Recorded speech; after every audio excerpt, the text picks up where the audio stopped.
গল্পটা একটু শুনি। আমাদেরকে আসলে একজন বাহিনী আমাদের মনোযোগ দিয়ে গল্পটা শুনি সবাই।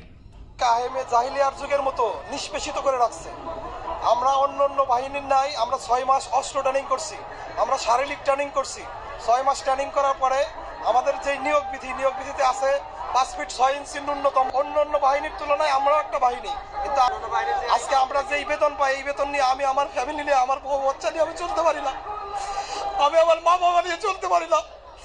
আমাকে এই অন্যায়ের বিরুদ্ধে, দেশ যখন সংস্কার হয়েছে, দেশ যখন অন্যায় মুক্ত হয়েছে, আমি চাই আমাদের এই দাবিগুলো, আমাদের যৌক্তিক দাবি আমাদেরকে মেনে নেওয়া হোক।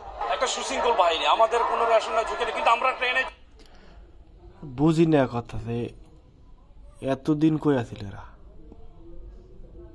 হ্যাঁ, ফোনদের ভিতরে মাথা চলে আসছিল, এতদিন কই আছিল এরা? শালার কোন দেশে আয়া পড়লাম রে বাবা? এই নতুন সরকারের আমলে মানে পিছনে যে হাজার হাজার ঝামেলা রয়েছে সেগুলোই সামাল দিব, নাকি এই চোদনাগের এই ভেনিকান্দনি সামলাইব?